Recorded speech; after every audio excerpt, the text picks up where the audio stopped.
Ang Cebu ko pala yung prioritize.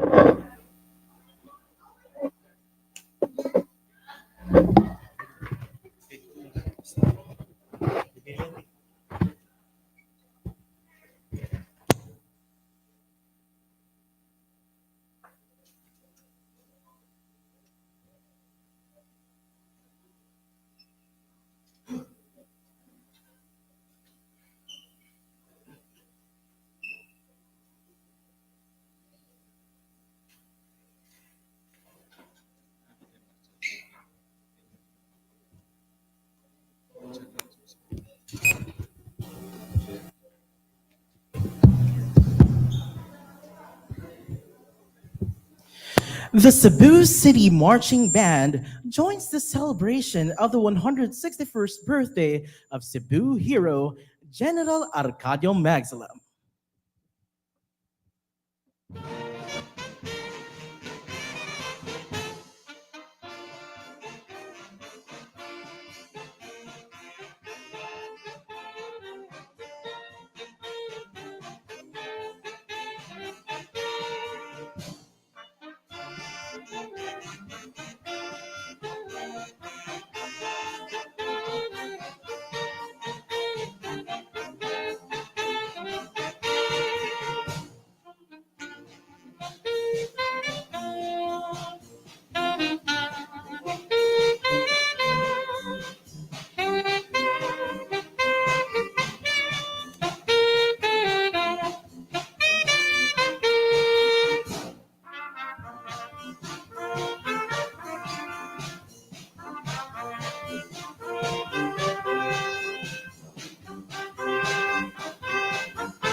Theory sa theory.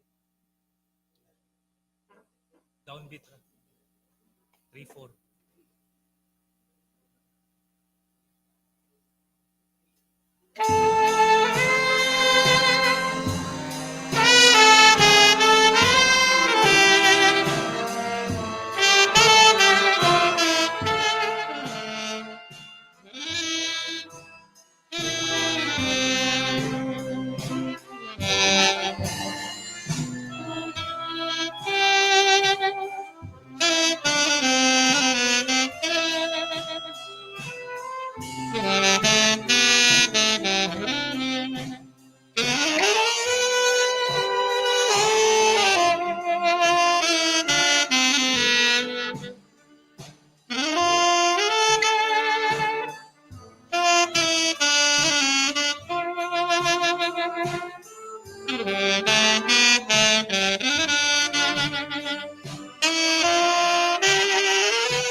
Isa, sir.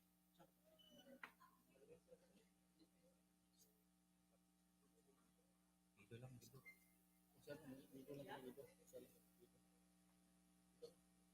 Or abilis ko na lang, sir. Abilis ko.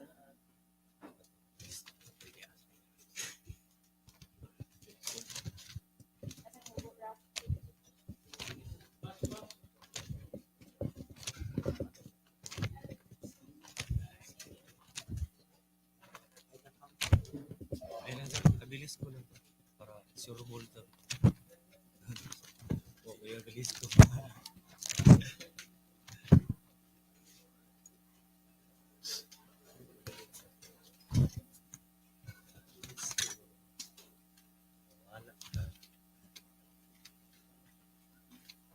Yara, sir. Okay, alto, sir. Atra.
Good day, ladies and gentlemen. Welcome to Mahilom, the man who could not be silenced, celebrating the 161st birthday of hero General Arcadio Maxilom.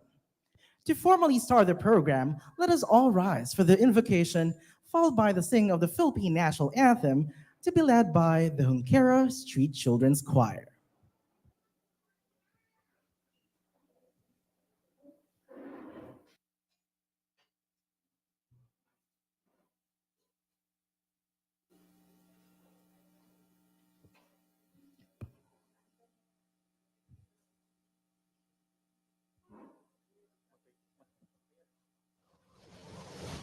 We Cebuanos aspire to be worthy in following the path taken by our heroes in their fearless fight for a land whose sun and stars forever shine for justice, whose loving embrace is everyone's paradise. We strive to become a people who love our motherland in our every breath and with every drop of our blood, sweat, and tears.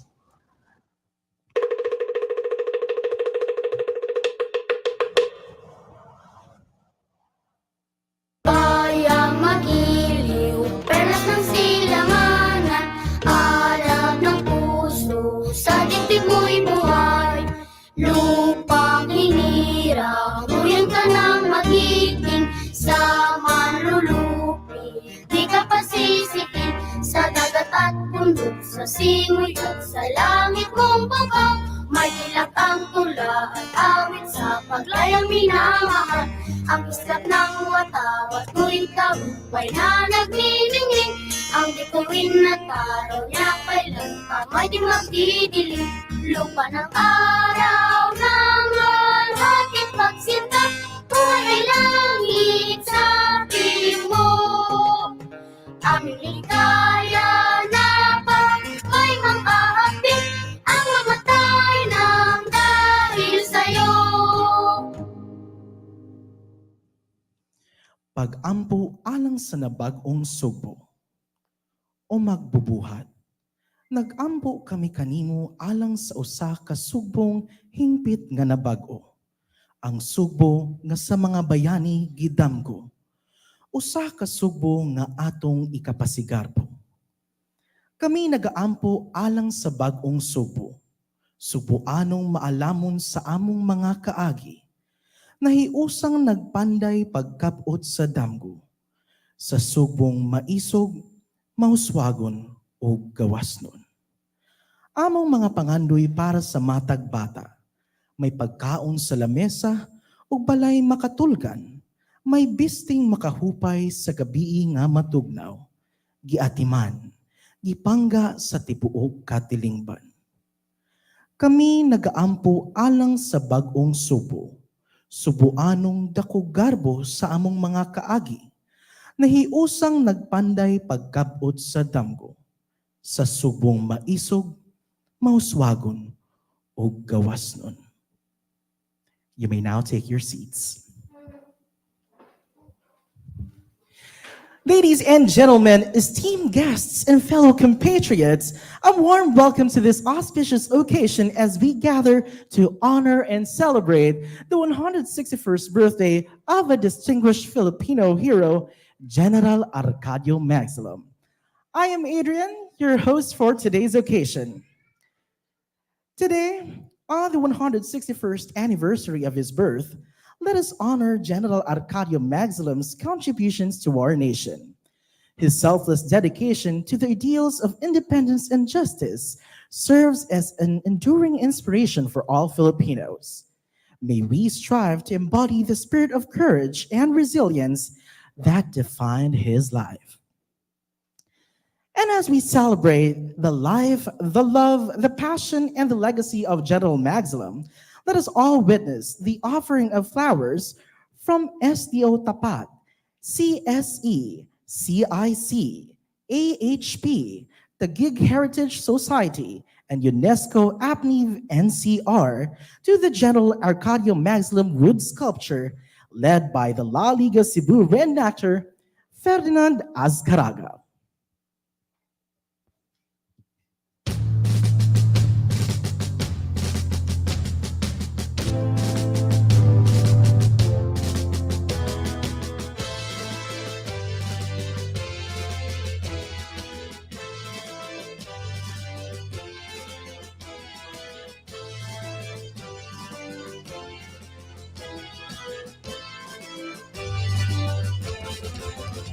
Alerta katipunan sa bukid, ang puloy anan, dito matagamtaman.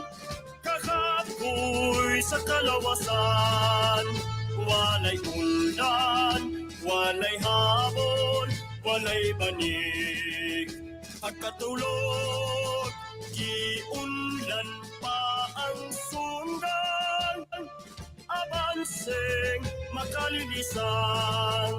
Alerta katipunan, ang tuson, ang kalisdanan, dugangan nato ang kaisog, bisag mamatay pa sa panggubatan. Tumong natong idusok, nasutupson, ugupayon, dalinag. Thank you very much.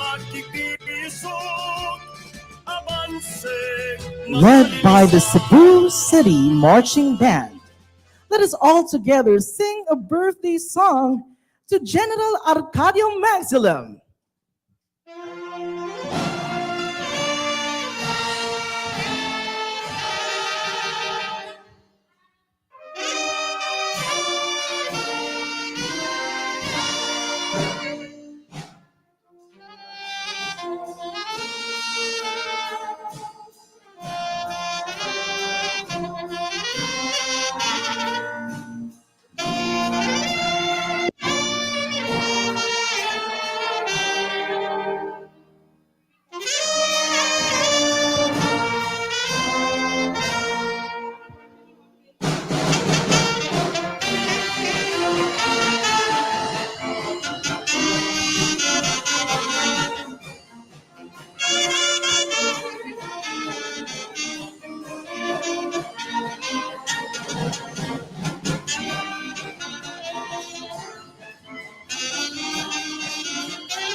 Yay, happy birthday, General Arcadio Maxilom. Everybody, happy birthday, General Arcadio Maxilom.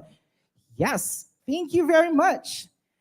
Today, we honor General Maxilom as more than just a historical figure. He is a testament to the resilience and fortitude that define the Filipino spirit.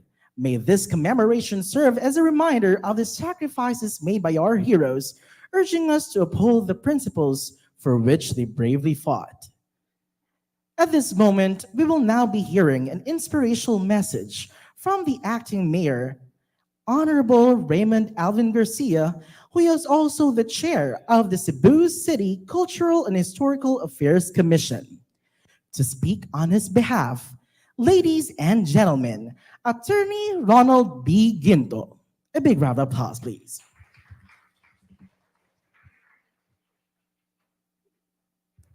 Hello.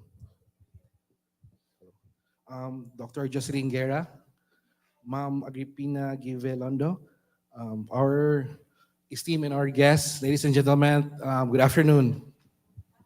Okay. I'm Attorney Ron Ginto. On behalf of our Vice Mayor, Attorney Raymond Garcia, I would like to say thank you for inviting our office to the celebration of the 161st birthday of General Arcadio Maxilom. There's a saying that it is better to live just one day as a hero than to waste an entire life as a coward. Today, we remember one of Cebu's heroes, General Arcadio Maxilom, the last general who surrendered to the Americans in Cebu. The man who made great sacrifices to fight for Cebuano independence. He was a man of great strength and courage, determination, and bravery. In our own little ways, we can be like General Maxilom. We can be courageous by facing the challenges of life and overcoming struggles without giving up.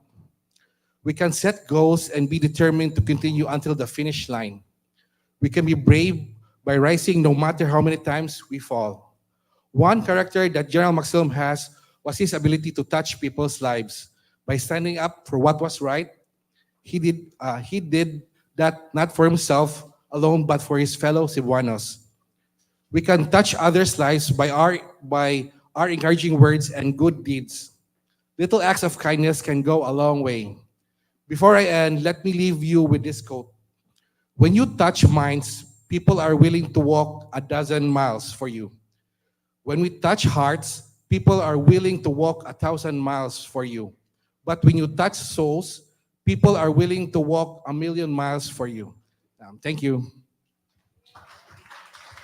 Thank you so much, Attorney Ronald B. Ginto, and thank you very much, Vice Mayor Raymond Alvin Garcia. So just to tell you guys, this month we're not only celebrating General Maxilom's 161st birthday, but we are also celebrating the following: the National Book Week, the National Children's Month, and of course, the Andres Bonifacio Day, which will be on November 30th. At this point, we would like to recognize our partners for this month-long celebration. Department of Education Region 7, 𝗫𝗏𝗄𝗏 Foundation Incorporated, Museo Sugbo, Central Visayas Association of Museums, Diyandi Heritage Center, and so on 2020 Incorporated. Thank you very much for your never-ending support. Let's give them a big round of applause, please. Let us also recognize our participating audiences. We have from the Mindanao State University, General Santos, Schools Division of Taguig City and Pateros, hello.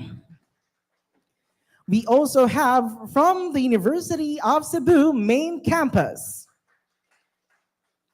Xavier University Ateneo de Cagayan Arts and Sciences. We also have from Mandaue City Comprehensive National High School. And of course, the Living Pupil Homeschool Solutions. Oh, we have fans here. Thank you very much. And of course, let's not forget our online warriors, our Facebook viewers. Hello, and how are you doing there? Let's read some comments. We have here, cheering from St. Scholastica's Academy, Tabunok, from Sam Nicole Sunyo. We also have from Ferdy Aparticio, maraming salamat po, Ma'am Agripina Givelondo, Palmgrass Cebu Heritage Hotel, and Sir Ferdinand V. Azcaraga of Cebu Reenactors. Thank you very much for taking time to be part of this celebration. And just so you know, you may share this live as well as your photos, and you may use the hashtag General Maxilom 161. Again, that's hashtag General Maxilom 161. Okay, so now we have come to the highlights of this celebration. One of today's highlights is our chance to hear the life story of General Arcadio Maxilom from an expert in history who will be further introduced later. In the heart of the Queen City of the South, we have brought together the brightest minds from across Cebu, representing the diverse tapestry of talent and intellect that defines the heroism of General Arcadio Maxilom. Today, we witness the convergence of passion and knowledge as participants rise to the challenge of delivering insightful and compelling speeches focusing on this year's theme. So this is the Cebu Island-wide hybrid extemporaneous speech contest. Let's give everybody a big round of applause. Ladies and gentlemen, our 19 finalists for this year's contest. I'm sorry, that's 21. We have 21 finalists for this year's competition. I believe they'll be entering the stage, right? We have a grade 10 student coming from Living Pupil Homeschool, Mandaue City Division, our first contestant Chil Martinez Destajo.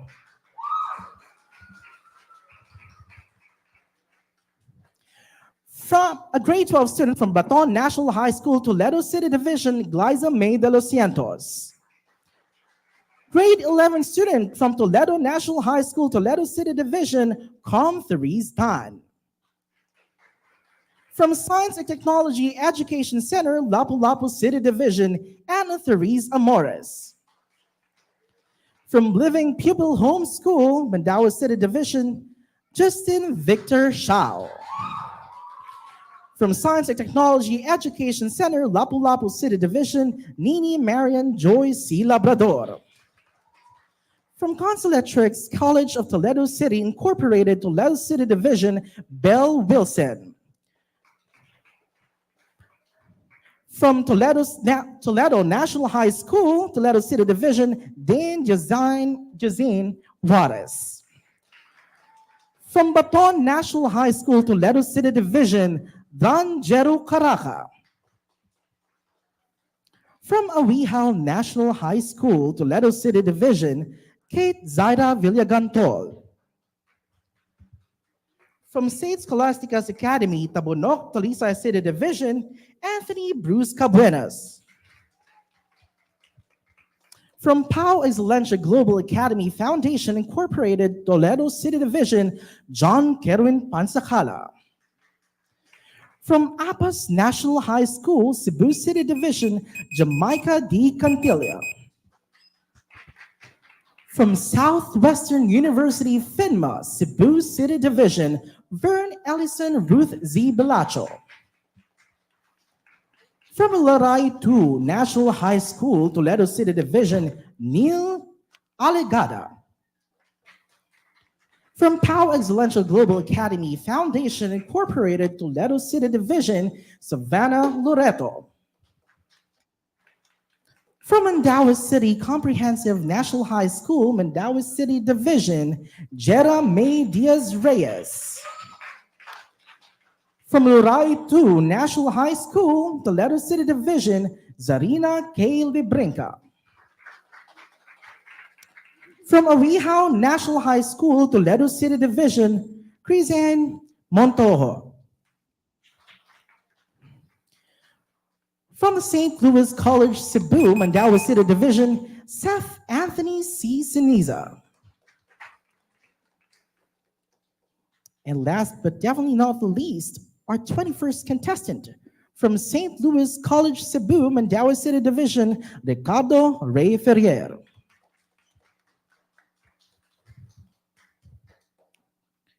So presenting the 21 contestants for this year's Cebu Island-wide Hybrid Extemporaneous Speech Contest. Let's give them a resounding applause. Born on November 13, 1862 in Tuburan, Cebu, General Maxilom stands as a beacon of courage and resilience in the annals of Philippine history. His life's journey took him from the idyllic landscapes of Cebu to the forefront of our nation's struggle for freedom during the challenging times of the Philippine Revolution. But our exploration goes beyond mere historical accounts, for we have the privilege of being guided with insights coming from an expert in history. And to introduce and engage with her, ladies and gentlemen, the moderator of our conversations about General Maxilom, Miss Agripina Givelondo. A resounding applause, please.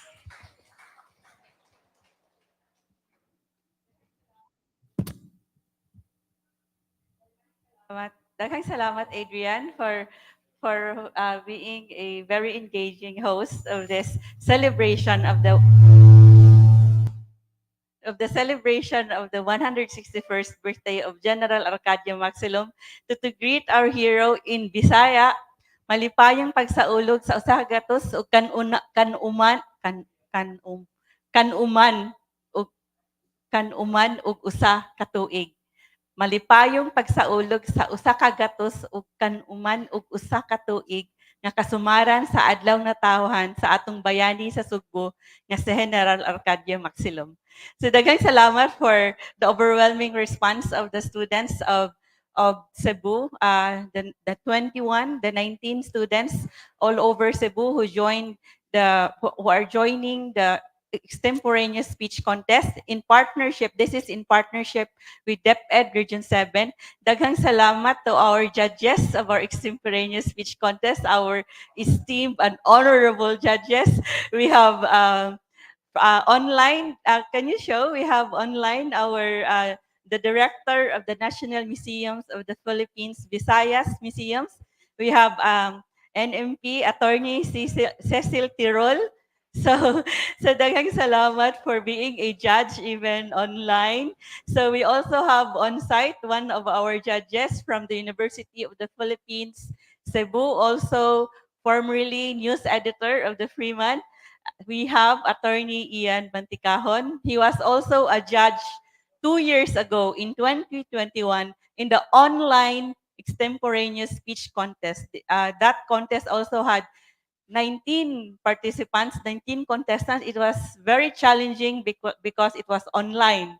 So we also have with us for the first time, we are so happy from Sunstar Cebu, marketing lead and also a columnist of Sunstar Cebu, Delta Litigio. Daghang salamat for makitaan sila. Dili sila makitaan. Pwede ma-show ang camera sa ila. Nakitaan lang online niya. Ang on-site kay wala. Sa dito sa ni Attorney Ian and ni Delta. So si Letigia and Attorney Ian are uh, uh, two of our judges. So we have 4 judges and the next judge. So stay tuned for their comments also and critique their extemporaneous speech after the speeches of the students. They will also give their critique and their insights about the speeches of the 19 or 21 students who are joining us this afternoon to celebrate our hero, General Arcadio Maxilom. So daghang salamat to our judges. So we have with us on site also our resource person. So we really make it a point to celebrate the birthday of General Maxilom every year because this is our advocacy. We already know that Pamgras, the Cebu Heritage Hotel, is the only heritage hotel in Cebu. We named our floors in honor of Cebu heroes. Ang 𝗾𝙤𝗪𝗓 nga andana of Pamgras, the Cebu Heritage Hotel is named in honor of General Arcadio Maxilom. So why do we do this? Because we are very concerned that we see the names of our heroes on street signs. But most of us Cebuanos, don't know anything about them. And we don't want the sacrifices of our heroes, their blood, sweat, and tears to just be wasted.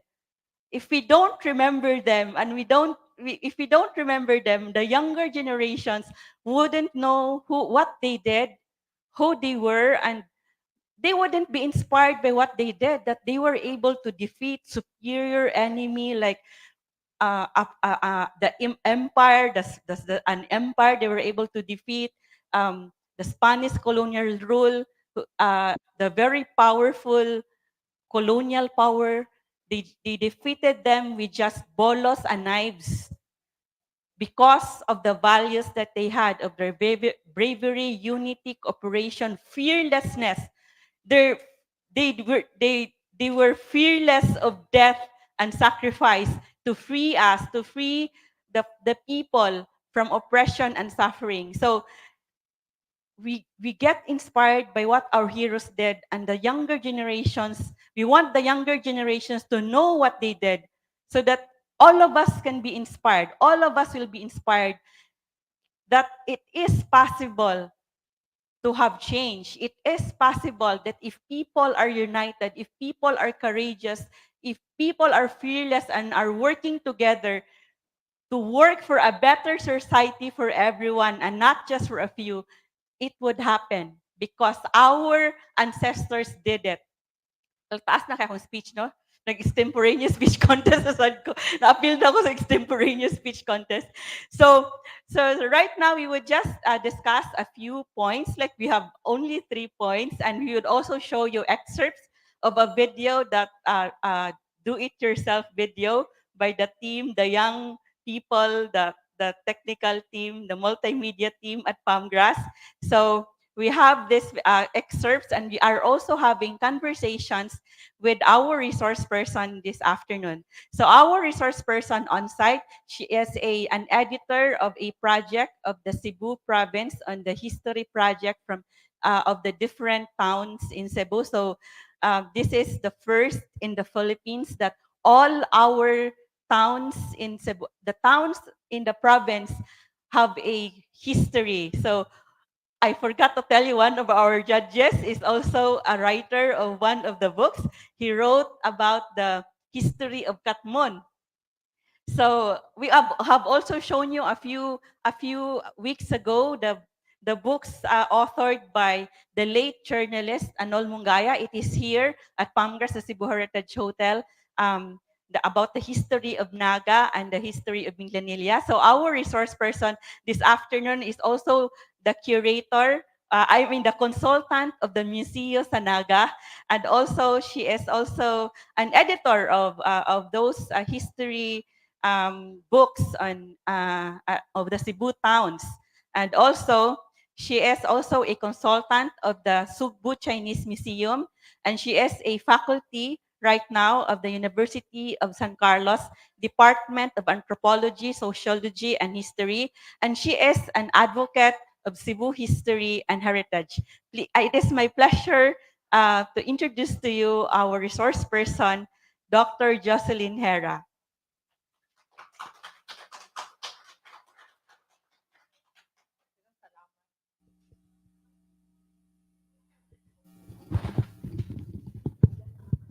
Okay.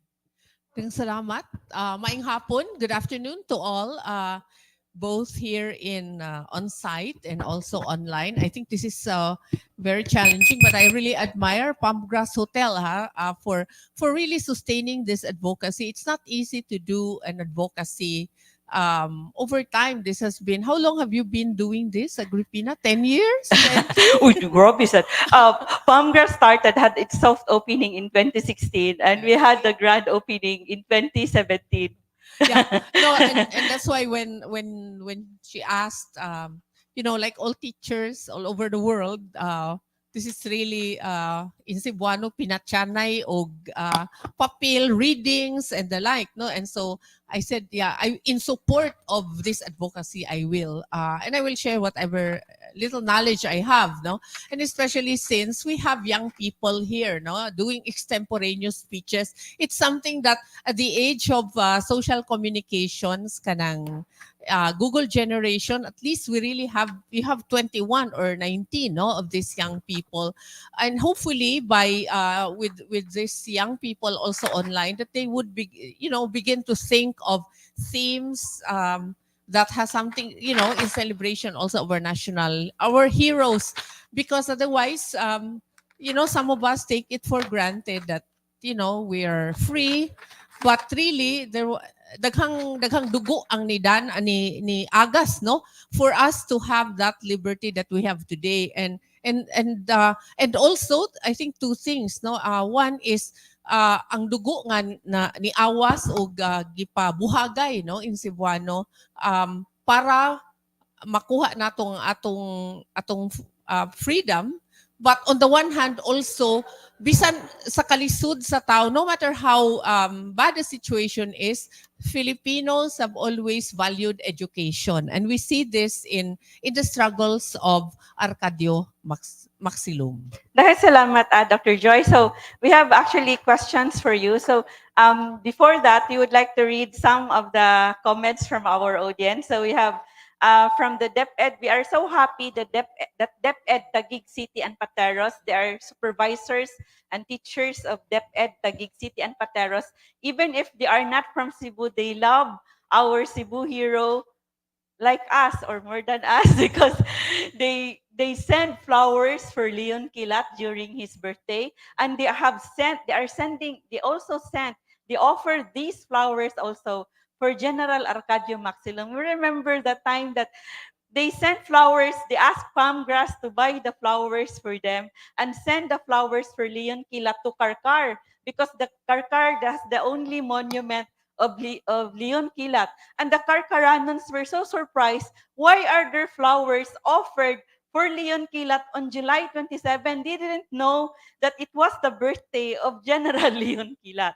So right now, the DepEd Taguig City and Pateras also sent these flowers for our hero, General Maxilom. So we are so happy that they love our Cebu hero like us.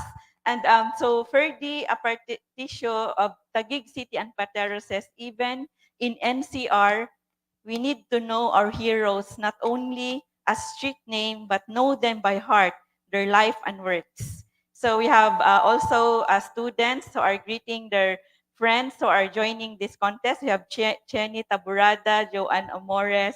Please tell us from which school are you? So now our first question, we actually have just 3 questions for Dr. Joy, and after that we will go on with our speech contest. And also, by the way, we want to thank the Cebu City Government marching band. We're so happy that the Cebu Historical Affairs Office offered really, Brainer Diaz, offered the Cebu City Marching Band to join us in our events. So daghang salamat. Pro bono pa di. Kanang kuan ready sila, kanang voluntary gyud di ilang pag-play diri, and our audience are so happy with what you played, especially the classic Cebuano songs like Usahay and Carmela. Nagay nag-comment diri from Taguig City and Pateros who said our favorite Cebuano song, Usahay. Congratulations to the Cebu City Marching Band. So now our first question for Dr. Joy. Our title for this afternoon's event is Mahilom. So we would like to know, who is Mahilom?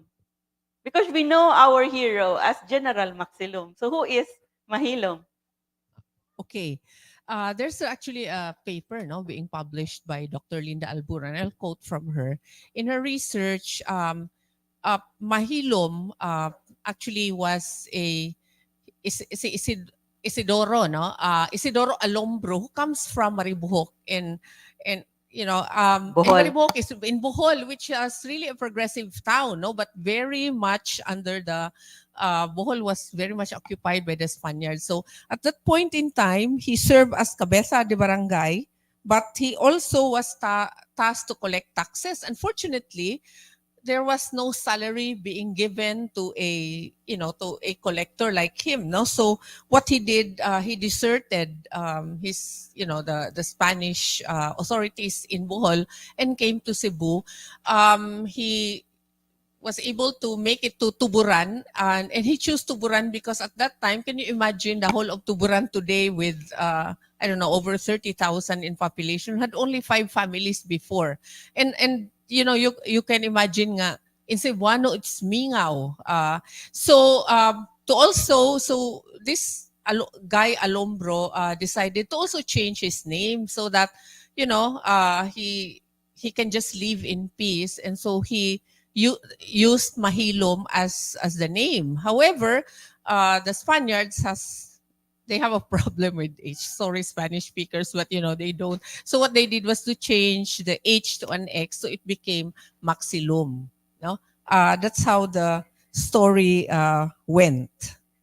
Will that be? Yes. Daghang salamat, Dr. Joy. So we found it like a contradiction of words, like the name is Mahilom, but we entitled our event Mahilom, the man who could not be silenced. Yes. So Mahilom in Visaya, it means in English it's quiet. Kung sa Tagalog it's or silent. In silent. Sa ganina sa Tagalog ang silent, ang Mahilom. Tahimik. Tahimik. Yes. But then we say tahimik, or someone who does not say anything. But then Mahilom. But then this is the man with a surname who is named Mahilom, but dili siya maghilom. Siya ang mahilom nga dili maghilom. Wala siya nagpakahilom taliwala sa mga nasinati nga kalisod sa mga Cebuano at that time. So now we would like to show you an excerpt. So we have this video, The Last Man Standing, we showed in 2022, but we just show you some excerpts. So there is this clip about the childhood and the family life of General Maxilom.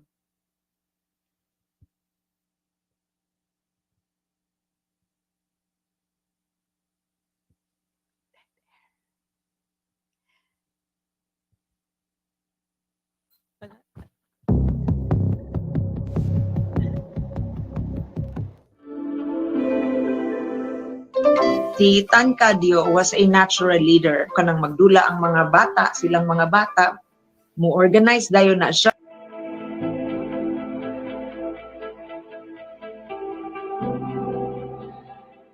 Spanish Guardia Civil occupied Tuburan. He observed tyrannies, abuses from the Guardia Civil to the extent of molesting women.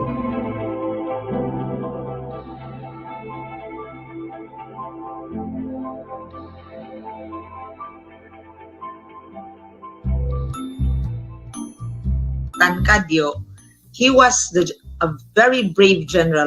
Pero pag abot na gani sa family life, pag abot na sa asawa, mahadlok na siya. He was considered under the saya.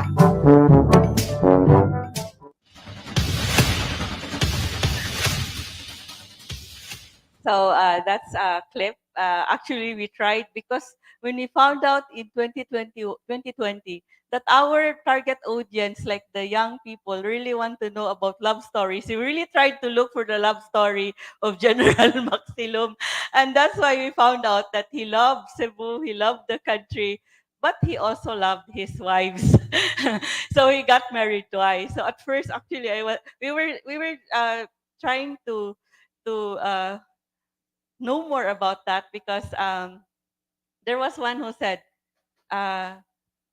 the Florentina, the 𝗖𝗲𝗏𝗂𝗖𝗲, the first wife is the first and the legal wife. Actually, so we tried to look for answers if what happened to the first wife. So historian Michael Colonnane said the first wife died, so he got married a year after that.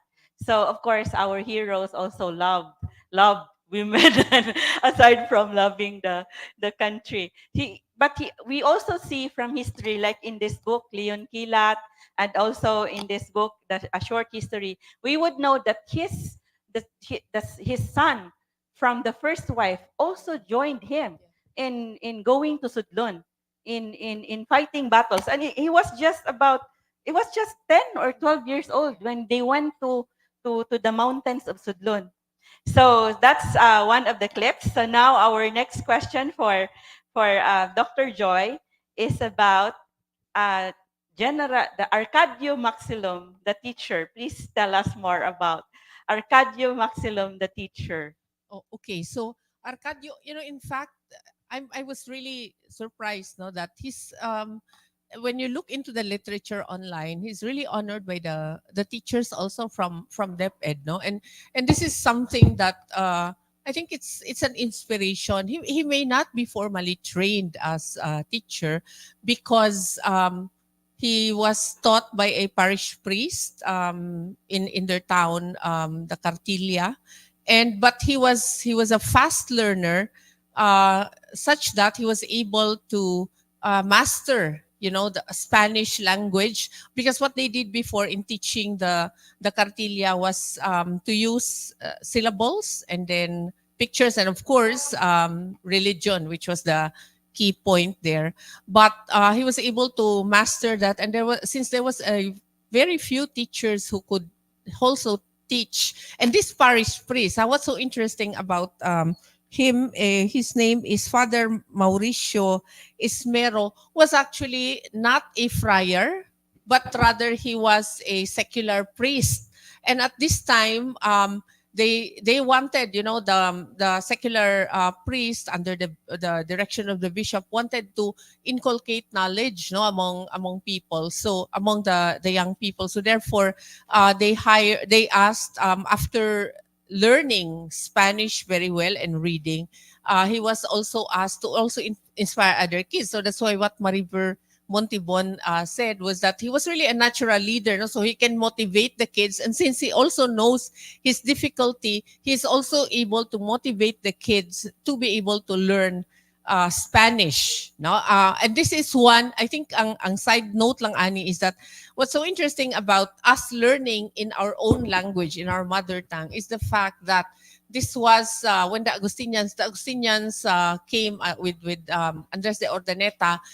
They had the experience na of Latin America. They didn't want that to happen. So what they did was to make sure that the locals are taught their own local language. So ang nahitabo, it was the Spaniards, the Spanish friars, who now have to learn the language, and then they will have to translate. So it must have been fun, no, learning during that period.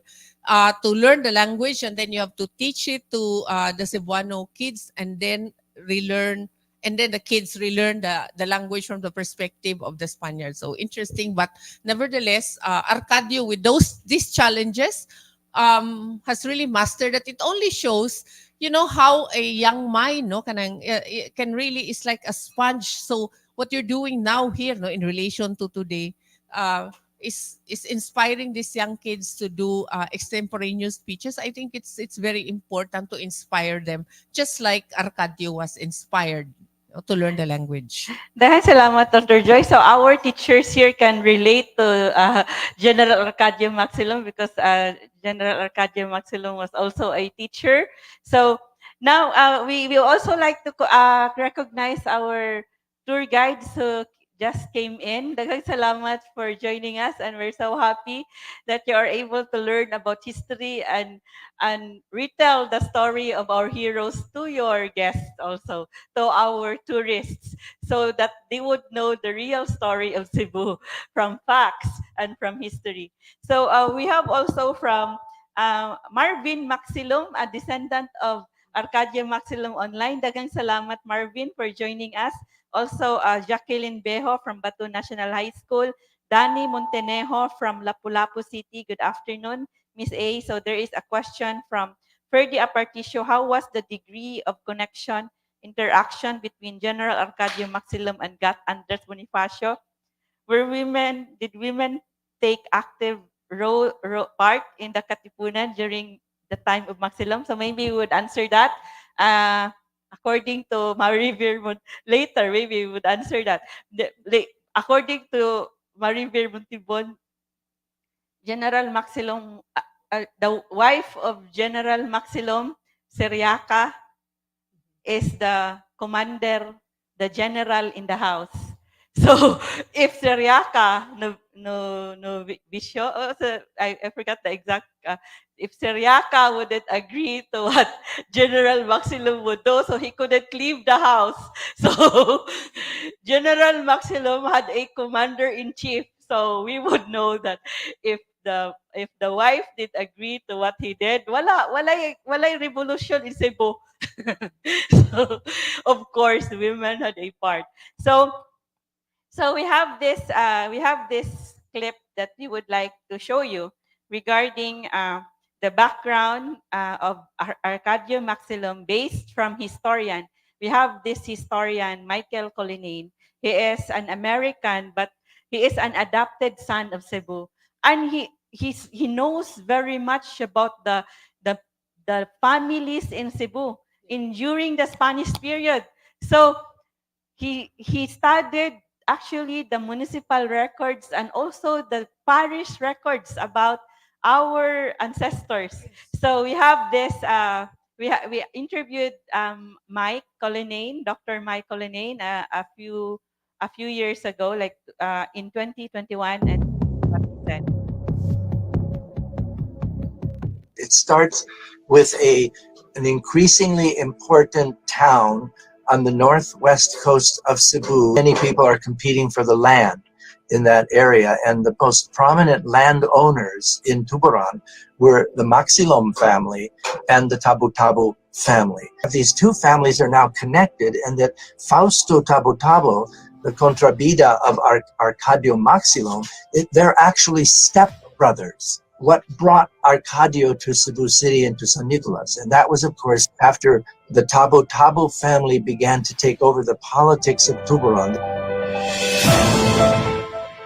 𝗵𝗶𝗶𝗏𝗂 Fausto accused him, slandered him of being head of one of the terrorists of the Katipunan in Manila. He decided to leave his family and move to San Nicolas. Maxilom's educational level was much less. We realized that he worked closely with the parish priest of Tuburon, a man named Father Mauricio Esmero. Esmero was very influential in teaching Spanish to Arcadio Maxilom. So he was educated locally. He is a leader from the town of Tuburon who comes to the city of Cebu towards the end of the 19th century. And in San Nicolas is where he met many of the people who were later involved in 𝗵𝗶𝗶𝗃𝗃 in April of 1898. He lived there. He met and worked with Luis Flores, Candido Padilla, all of the major leaders of the 𝗵𝗃𝗃𝗃 in April of 1898. In that spot where he became and emerged as a leader. So, daghang salamat to Dr. Michael Leonid and Dr. Jobers Versalas. You have seen Dr. Jobers talking about Maxilom at 159. So, it's now 161. Same font. Maxilom at 159. It's now Maxilom at 161. We talk about Maxilom every year so that our younger generations would know about him and what he did. So, interesting kayo ang life, no? So, his enemy was his stepbrother. And then later, he tried to recruit, when he went back to Tuburan, he tried to recruit his stepbrother to the revolution, and they helped. And then there was in some documents, it said that his stepbrother became the financier of the revolution. But there was also an account that said that the arms that he provided did not work. So there were actually so many controversial issues in history. So now we would like to ask Dr. Joy the last question, and we would entertain 2 or 3 questions from the audience, an online audience and on site.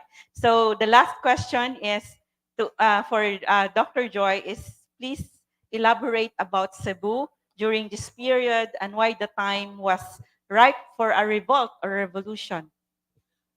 Okay. So this was already, well, for a very long time, Spanish influence was already waning, no, in the Philippines. In fact, this is the 1862. It was starting to wane down, but Spain was still trying to invigorate itself. In fact, that's the reason why they opened the port of Cebu in the hope that it will spur economic, what we know today as economic development. That means businesses coming in. But this was also a period in which the world market was already shifting into cash crops. And in fact, so you would have hemp was one of those very important products of the period. And then you would also have sugar cane, no, at the same time. And of course, so Cebu had a lot of this. However, I think there was also a lot of pacto de retroventa, and where, a lot of lands which were owned by sometimes taken advantage of. So they would loan money and, in return pay. And then in the end, they lose a lot of their property. So this must have, in fact, in the book here of by this one, it shows there that ang kagubot sa sugbo, no? And they were saying that there's one group who says that it is because of this underlying problems that really caused people to be dissatisfied with the Spanish regime, no, at the same time. And then of course the abuses of the friars, although it was let's say in Cebu it was not, but for example, bunalan ka ug di ka kamao and the like. So sometimes it can cause problems. But so I think this was really the period of which there were already also boats that were coming in which you have fresh ideas from the rest of the world, that people are liberating themselves. So and the Cebuanos were never really comfortable under Spain, no. In fact, so what happened was this created the coming in of the KKK through Oclarino, allowed the Cebuanos to now move together, now with the different leaders. And what I'm so amazed is that someone from from Tuburan, no, which is, if you think of Tuburan before, it was really like in the hinterlands, it's far out, but yet when Leon Quilat died, he was able to take over a very important position.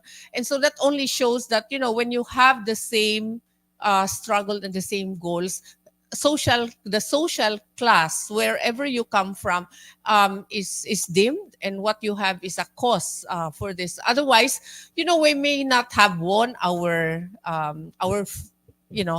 what we wanted, no, to have really an independent Cebu and independent Philippines, because we were sold. The Americans By came. the Americans, the Americans came. And yet I think they should not just be a footnote, no, Agripina, in history, but rather it shows that if we want to have something and we put our minds and hearts together, then we can achieve it. So therefore, and you can relate it in today's, that if you want good governance, public officials that really serve you, then all you need to do is hark back into these heroes that we have, because regardless of where they come from, their goal was always to build a better society and a better tomorrow for the next generation. And I think this is the takeaway from that as the last question, Thank salamat, Dr. Joy, for a very beautiful, inspiring insights that would give everyone hope that, yes, a better society is possible. We should learn from our heroes. They go back 125 years ago. We relearn how they did it. So, ang gubat sa baha, mga gubat sa, unsang mga gubat din ha, gubat against poverty, the war against poverty. So, we go back. So, actually, we would say, yes, we were sold, the Spaniards sold us to the Americans in the Treaty of Paris, but then we would know that Cebu and the different provinces of the Visayas had a different story. When in Manila, the Katipuneros or the revolutionaries were not able to go inside Intramuros, here in Cebu, the Cebuanos they were able to go inside Fort San Pedro. The Maxilom just wrote to the Spaniards, you leave now because we're going inside Cebu. And they were able to get Cebu December 24. The Spaniards left Cebu December 24 because the Spaniards said, just wait, we will leave. So we had Cebu. The Cebuanos ruled over Cebu for 2 months before the Americans came. In Manila, it was the Americans who went inside Intramuros in the mock Battle of Manila. But here in Cebu, the Cebuanos ruled Cebu from December to February 1899. 2 months. Kadyot lang. And that is also the story in the different parts of the Visayas. So we would say Visayas won against the Spaniards, even if the whole Philippines, if the whole archipelago maybe was sold by the Spaniards to the Americans, but then the different. So, and that is our discussion on December 29 this year. I think we are different islands, no? So different realities. But I think the important thing there is the goal is the same, that we want to be independent. And it's nice to think maybe we would have a Republic of Cebu or Visayas or Republic of the Visayas. Sometimes it's nice to think along those lines. And then you have a federation of the different islands. Right after Cebu won on December 24, on December 25, Bohol also declared their own independence because a general from Cebu also went there to help. in the, so we don't know much about these things. We would be discussing this on December 29, our celebration of the Pasko sa Kagawasan. And also the Katipunan connection to Cebu will be discussed this November 30 with our resource person. So that's all. So I think there are no more questions. So we have this comment from Ferdinand Ascaraga about the pronunciation of X that became J and X and H. And also good afternoon from Luray, from Chenny Taborada, and also from Toledo City Division, DepEd from Jar Manegro, and also Liberata Policarpio, Araling Pandipunan, Supervisor of DepEd Taguig City and Patero says, wow, that was another historical commemoration. So we would like to show you two more clips. One clip regarding how Maxilom joined the Kagubo Tasugbo. This is a do-it-yourself video from the multimedia team of Pamgras. Disclaimer, multimedia team. So it's the first rehearsal of how to make a video.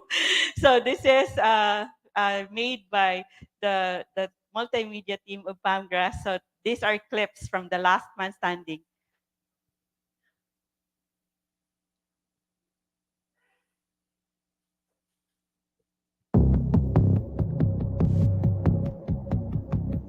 Entered the town and warned the civil guards, surrendered without shedding blood. However, on April 15, the steamers 𝗵𝗲𝗄𝗂 and 𝗵𝗲𝗄𝗃 arrived, and the Battle of Tuburan began. This lasted for 8 hours, from 5:30 in the morning until 1 a.m. And his brothers, cousin, and nephews died. This combat left the town deserted, and because of the anger of the cazadores, they burned the entire town, but they saved the church, the convent, and the kamarin of Pausto Tabo-Tabo.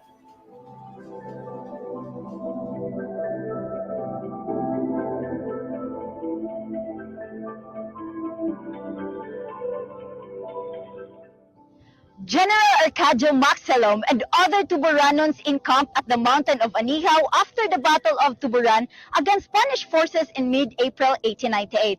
The mountain, which is now known as Bateria, also became one of Maxilom's camps in the war against the Americans.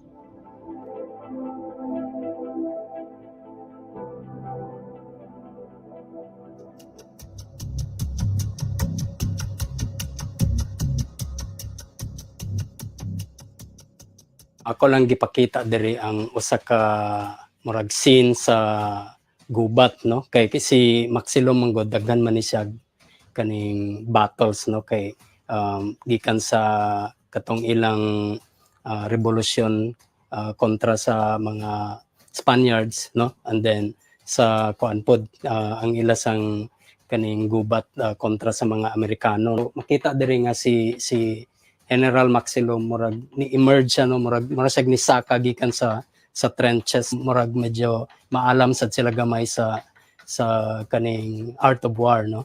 It's a sign of bravery on his part, no, nga ang iyang leadership nga dili siya mahadlok against the bullet.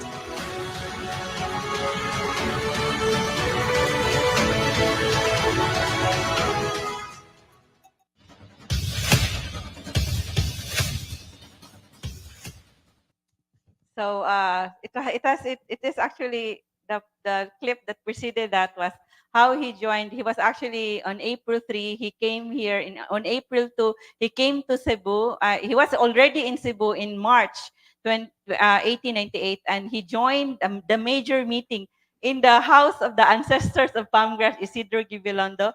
It was a major meeting, and they appointed that meeting appointed Maxilom to be the leader of the revolution in Tuburan. That's why he went to Tuburan. They took over the town of Tuburan, and then later, with the reinforcements from the Spaniards, the Battle of Tuburan happened. So the question now, the last clip of that we would show you, did he surrender? Because he would, as said by our message a while ago, was that he was the last general to surrender. So there are different points of view about that. Did General Maxilom surrender? So this is our clip.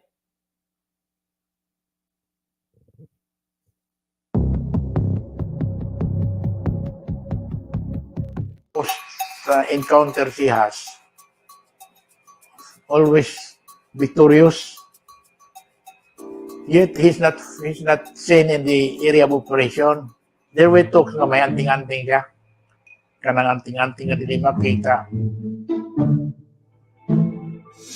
Luis Flores, presidente of the Republican, Philippine Republican representatives in Cebu, with the other generals around him, elects Arcadio Maxilom as governor of Cebu to replace Spanish General Montero. The Spanish government, led by Montero, surrendered Cebu and its official properties to the revolution. He hears of the arrival of the American gunboat Petrel. The flag of the Americans were already raised at Fort San Pedro. Some of the leaders of Cebu City at the time signed the peace document. They surrendered the city to the Americans. But the rest of the forces and many of the people the civilians in it, they didn't surrender. They moved to San Nicolas. Then when the Americans spread out into San Nicolas, they moved to El Pardo. Maxilom has not himself surrendered, but many people in Cebu City had surrendered.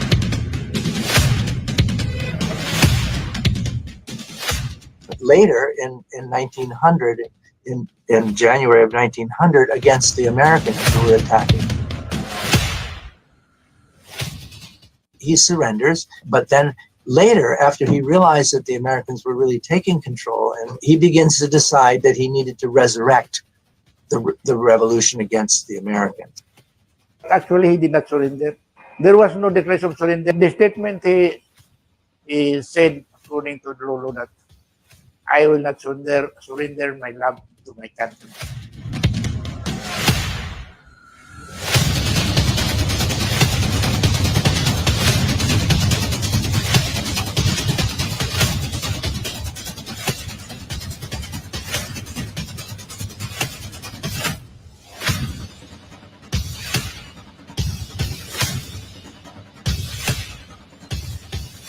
Mamakpak sa ta, a round of applause for the DIY, the do-it-yourself video of the multimedia team of 𝗵𝗲𝗄 Cebu Heritage Hotel. So, did he surrender? So actually, the descendants of General Maxilom would really say, where was that document? Can you show us? Can the historian show us that there is a document of surrender? But Dr. Michael Linane said he took an oath of surrender. But of course, I can't ask Mike, do you have a copy? The descendants wouldn't believe. So Dr. Michael Linane said that he surrendered, but he resurrected his revolution against the Americans when he realized that it was not good to surrender. So there were really like stories about how they arrested Maxilom and also the brother, like they jumped over the boat to escape from the Americans. So anyway, you would know more. Do we have a separate book about Maxilom? Not yet. So not yet. There's no book yet about General Maxilom. And by the way, the students, the children who wrote this book, 𝗵𝗲𝗶𝗹𝗶, who illustrated this, 𝗵𝗲𝗶𝗶 ug ang Sigben, they have their version of the heroes of Cebu and their story, the magical revolution of Cebu. And the artist of this, she's 16 years old when she illustrated this book. She will be releasing her stickers of the heroes of Cebu. She usually makes animation, like stickers of animes. And then she would be making Christine Ann Sobaan, formerly of a graduate of Ateneo de Cebu in grade school. She would be releasing her stickers of the heroes of Cebu for our celebration of the victory of the revolution of Cebu this December 29. So that's all. So wala na tayo question, no? So for the last interaction from our audience, do you have question from on site? Wala na. We're already excited to hear our students. So daghang salamat for to Dr. Joy Gerra. So there is an interaction like, naku po, I am not a supervisor. Si 𝗵𝗲𝗶𝗹𝗶𝗄 ang supervisor. So, a coordinator, I forgot, it is coordinator. So we have there is wala na pangutana, no, from our audience. So daghang salamat to Dr. Joy for being really for really coming here and joining us and becoming also one of the judges of this extemporaneous speech contest. So for join us again in our conversations about Cebu history this November 30 about the Katipunan connection to Cebu, and on December 17 about our indigenous fabrics, and banig about how these are part of the rituals of ancient times, ancient Cebu, and also December 29 for our celebration of the victory of the Cebu Revolution 125 years ago. Just one. I'm not a pure historian. I'm an anthropologist by training, but I do ethno-archaeological work and using historical matters to explain current. So just in case, you know, kinang masaya nang mag-disclaimer. Daghang salamat, Dr. Joy, and we turn you over again to our event host, Adrian. Thank you very much, Ms. Givelondo, and thank you, Dr. Jocelyn Gerra, for letting us explore the intricacies of General Maxilom's role during a pivotal period of our history. Let's once again give them a big round of applause. And by the way, Ms. Givelondo will be looking forward for General Maxilom's book. Okay, so moving on. It's time for us to witness our competing individuals for this year's Cebu Island-wide Hybrid Extemporaneous Speech Contest with the theme celebrating Cebu hero General Arcadio Maxilom, the last man standing.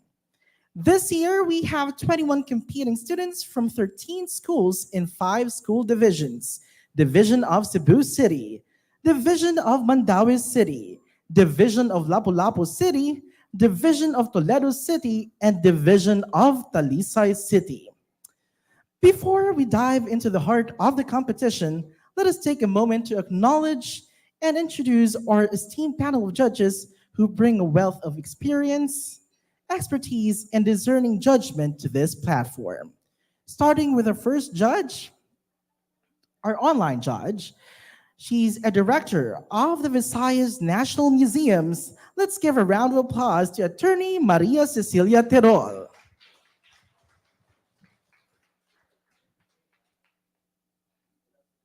Hello, attorney. Our second judge is a communication instructor of the University of the Philippines, Cebu.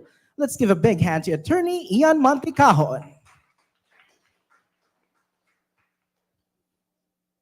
Our third judge is a marketing communications lead, lifestyle writer, and columnist of Sunstar Cebu. Ladies and gentlemen, Ms. Delta Dereca Litigio.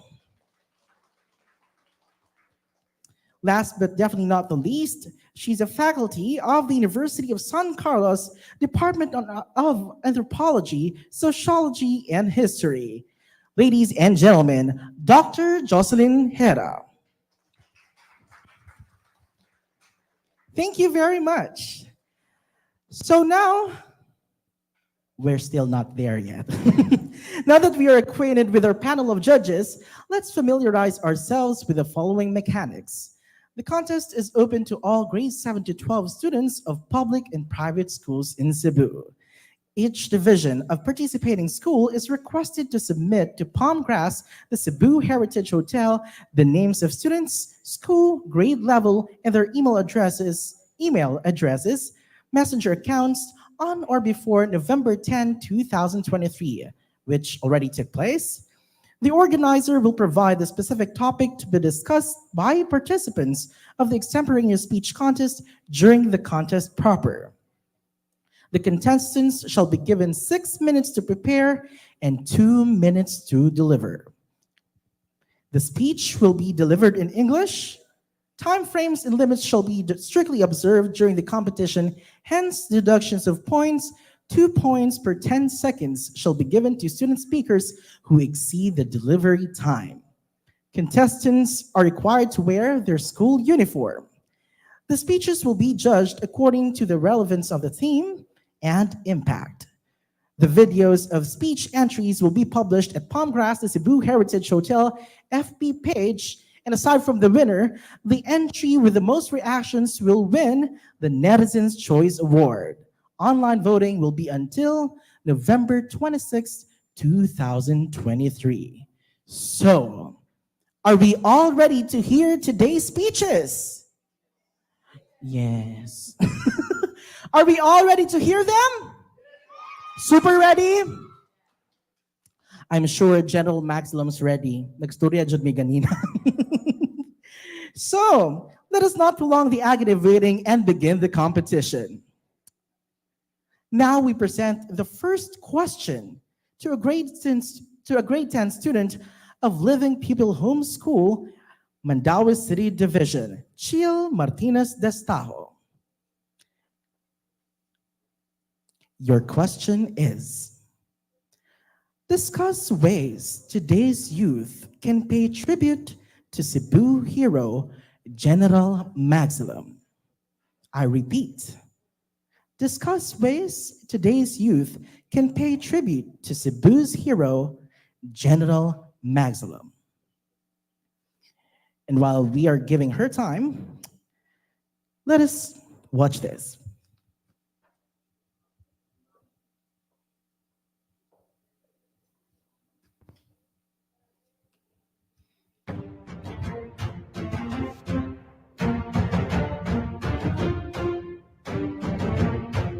Ako si Demokrito Aljon M. Diamante.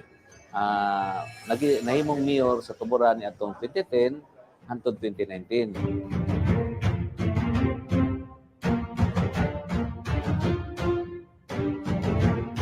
Para namo, nga taga-Tuburan, pride yun namo si General Arcadio Maxilom. Dili lang siyang pagka-leader, sa iyang pagka-teacher, kundi siya pagka-isog nga nakigisog para sa tinud-anay nga kagawasan nga ato ang ato ng taman karon.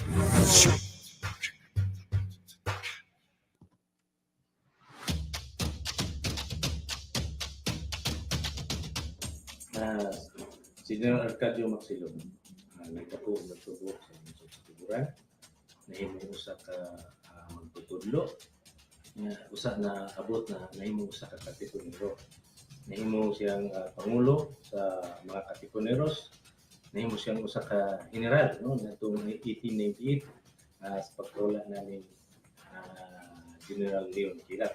So nahimong naka-inganyo, importante siya sa among mga sa mga Tuburano, nahimong siyang instrumento sa kausaban o ibon man kagawasan sa atong mga kaigsuonan ng mga Tuburan. Labi na gyud o ingon mo sa dako na tong karbo sa mga Pilipino ug ingon man sa Cebu kay lumad siya mga Tuburan.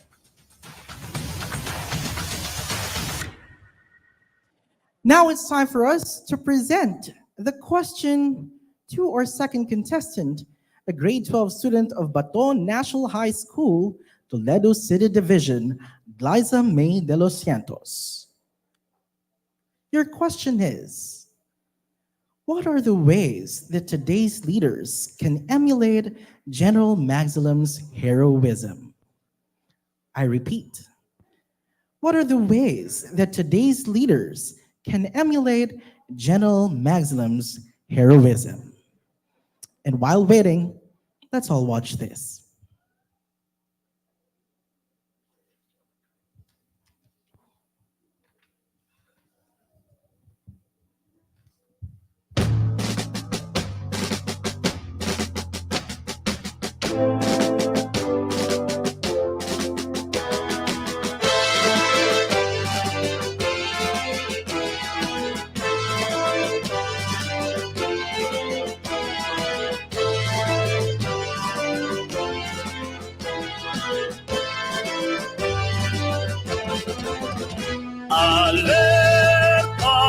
katipunan sa bukid ang puloy anan dito matagamtaman kakapoy sa kalawasan walay ulan walay habon walay banig pagkatulog giunlan pa ang sundan abanseng makalilisan alerta katipunan ang tuson ang kalisdanan dugangan nato ang kaisog bisag mamatay pa sa panggubatan tumong natong idusok nasutupson ug hupayon dali na kita magkikisok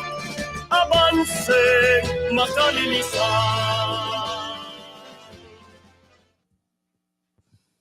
Now let's present the third question for our third contestant, a grade 11 student of Toledo National High School, Toledo City Division, 𝗫𝗄𝗅𝗏.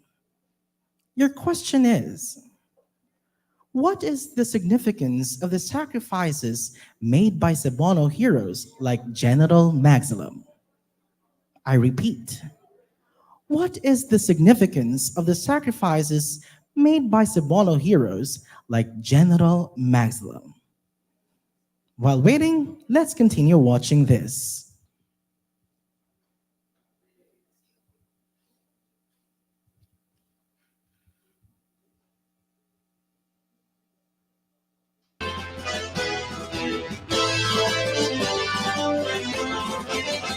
Alerta katipunan sa bukid ang puloy anan dito matagamtaman kakapoy sa kalawasan walay ulan walay habon walay banig pagkatulog giunlan pa ang sundan abanseng makalilisan alerta katipunan ang tuson ang kalisdanan dugangan nato ang kaisog bisag mamatay pa sa panggubatan tumong nato ginusok nasutupson ug hupayon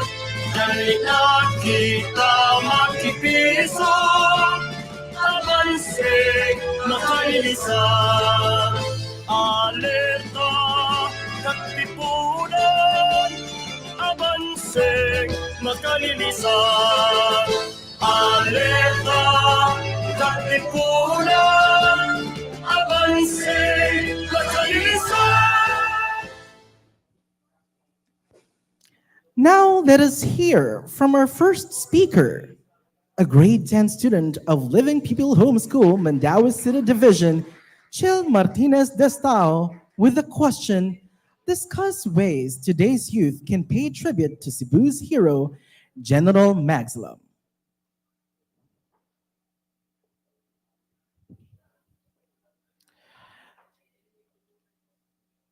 Your speech.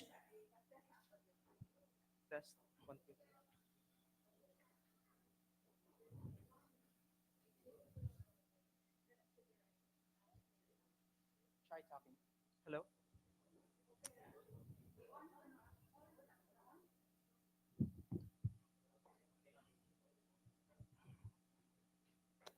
Okay. Hello?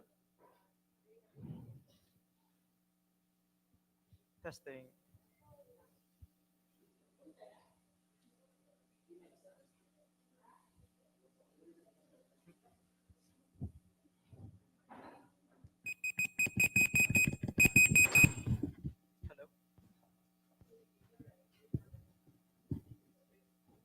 Hello? Ah, there we go. Okay.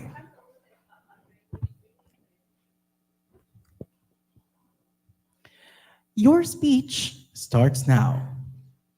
Good afternoon, ladies and gentlemen. In today's generation, we have seen that many people take what they have for granted, and they do not seem to recall what gave them the freedom and the right to do what they want and have right now. That is why I feel that we should continue to support efforts such as this to continue remembering our country's heroes and the people that made them what they are. Another way that I feel that this generation can emulate our heroes is by being steadfast in what we believe and making sure that we will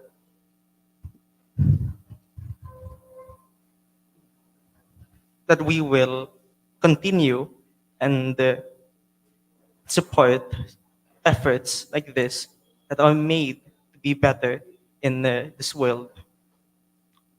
Thank you. Thank you very much, Chil Martinez Destajo, our first speaker.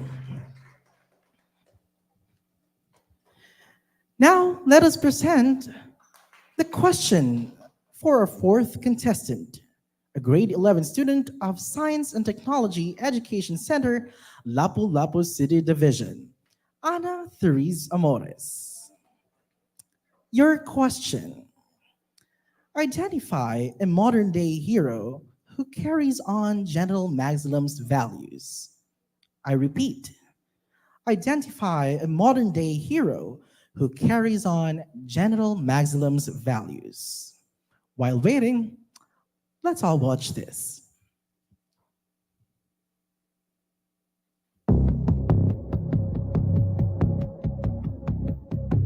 Si Arcadio Maxilom ang usag yun sa pinakadugay na ni surrender sa gubat, no. Daganang ka na mga leader sa anti-Spanish nga war before that nga murag mas nauna sa pag-surrender, pero lahi si Maxilom kay medyo dugay gid sa ni surrender, no. So niaway gid sa kontra sa mga Amerikano, no?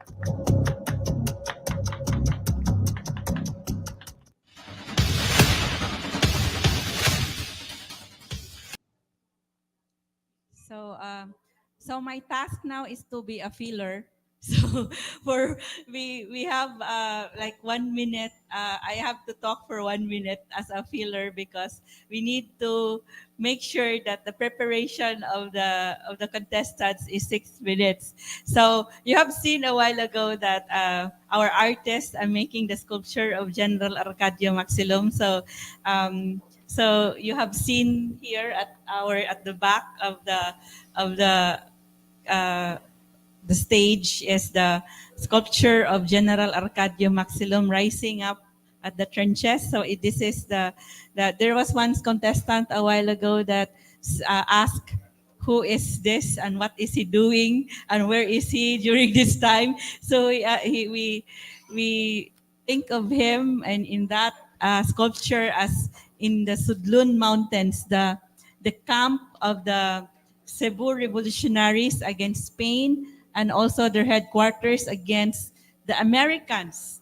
And later, part of in those mountains also, some guerrillas also encamped in parts of those mountains. Nahuman na akong kuan. Stop na ko. So if you have questions, just comment your questions at the Facebook Live event.